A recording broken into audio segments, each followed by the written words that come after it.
I honestly believe Hwei will be the next big support champion. However, let's just get this out of the way. Hwei is an actual train wreck of a champion. He was released with an abysmal 28% win rate, but don't worry, it's gotten better to 38%. His win rate is atrocious, with most of the major league sites putting him in this range. He is the accumulation of what happens when Riot tries to make a champion so unique that he just ends up being an over-engineered garbage can.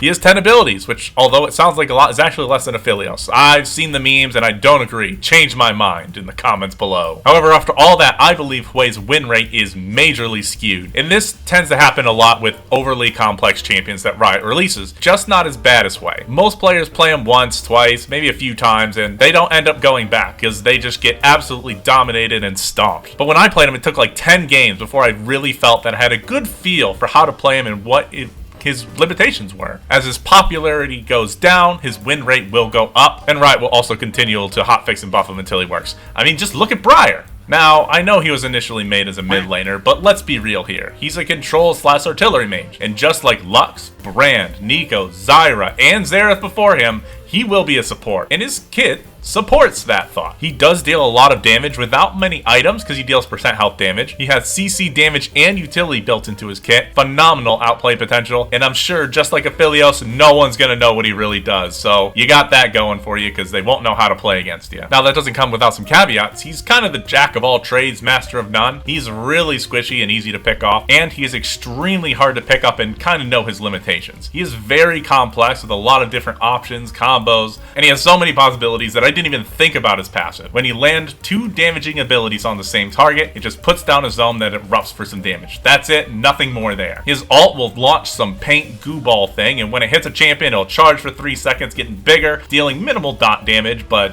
whatever. And then it'll burst and deal damage to anyone within that zone. Now those are the simple parts. Clean. But he still has 9 abilities with 3 remaining keys, so get ready. Now when you're selecting the abilities to cast, it's a little bit different. You click the ability and he basically goes into a stance. You just get a menu for those abilities, but we'll call it a stance. His Q is his damaging stance. After you hit that key, then you get to choose from his 3 abilities in that stance. First you select Q, then you hit Q again, and this will fire an orb in a target area, deal damage, and it'll stop at the first thing hit. His QW is basically a Xerath W, except it deals additional damage to low health targets if they are isolated or CC'd. His QE is a line that erupts into damage and stays for 3 seconds, dealing damage and slowing anything in it. It's basically just a rumble ult. Now his W is his enchanter package. QW puts down a line that speeds up any ally that runs on it. WW puts down a zone that grants a shield and will keep regenning the shield even if it's damaged. And his WE will enhance his auto attacks and replenish his mana. His E is his CC abilities and also deals some damage. His EQ is fire out a spooky ghost that'll fear the first enemy hit. His EW is the Eye of Sauron that gives vision, and if the enemy steps on it and they stay on it, they'll be rooted for a short time. And his EE is an area that drags the enemies to the center. Now you get all that, we're still working on the same champion. Honestly, the build isn't going to change much from bot to mid. Build, damage. His runes can change. I like to take First Strike because the extra golds is really good because you're lacking farming. I tried Summonary, Dark Harvest, Comet. They're all okay. I would say Comet is the second best option, but you do you. Now with so much going on, there are some things you need to know before you get into your games. Now you don't necessarily have any main combos since you have so many options.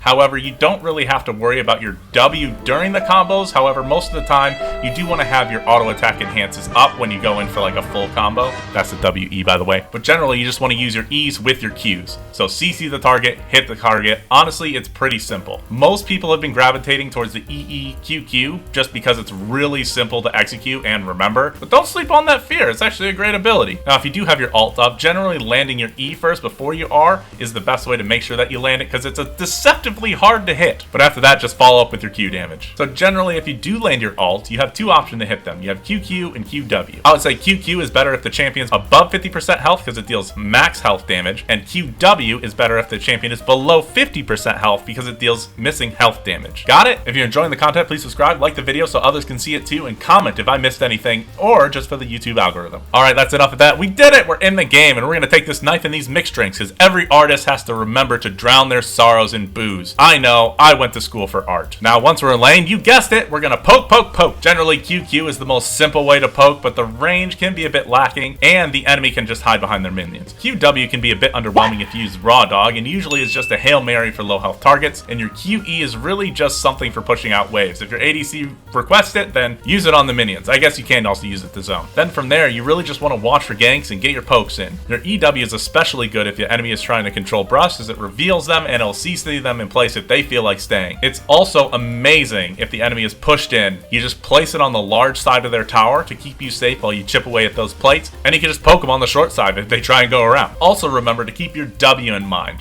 WQ can really help you and your teammate get away from ganks. Your WW can give the ally a nice shield in that zone when you're going into fights. Your ally will walk out of the W, but at least you give them the initial shield. Just sit in the shield, just sit in the shield. Then when you have your ult, just use your ult combo. E to keep them in place, R, then remember what I said about the Qs. Oh, if you're also starting to run low on the mana, don't forget your WE, as it gives you your mana back. From there, get kills, push lanes, get more kills, get towers, and then let's take a look at that mid game. From there, just like every other poke support, you want to, you guessed it, poke. Keep the rift warded and deal damage. That's really it. However, from what I've seen, you don't necessarily have the full 100 to 0 damage, just because your W doesn't really deal any damage. Now, it's possible just a little bit harder in the early game because you're missing out on that one ability, whereas someone like Xerath can just take someone out. But what you do have is your QQ, which is actually really good at shredding tanks since it deals max health damage, so it can be used as a good poke tool to take out or even deal damage to frontline champions. It is a bit shorter range, so it is a downside that you have to get closer, but if you start off the fight with your E, Alt, Q damage, then that's huge, as anyone in that range will take that damage and usually is enough to back someone off. But if that's not an option, you can peel for your ADC. You have the utility in your E, you have the shields and buffs in your W to really make that happen. Plus, you aren't really super long range, so you're not going to get those backline damage and picks that other like long range support champions can do. Now, in fights, don't sleep on your QE with the big eruption. It's a great way to control space in that fight, and it'll slow the enemies. Your WQ is also a good way to speed up your allies, so that way you have the speed advantage in these fights. But really, you just want to try and deal as much damage as possible and keep people alive if you can. Other than that, just try not to be isolated, as you are very easy to pick off. But if you do find yourself isolated, you can EQ for the fear, you can WQ in the opposite direction to speed up your movement speed, and if you do have the chance, you can also QE to give the eruption and slow enemies that are chasing you. Now, to end this off, I'm not really going to lie to you. I played a lot of games to prep for this video, and I still only reached a 36% win rate. Full transparency, however,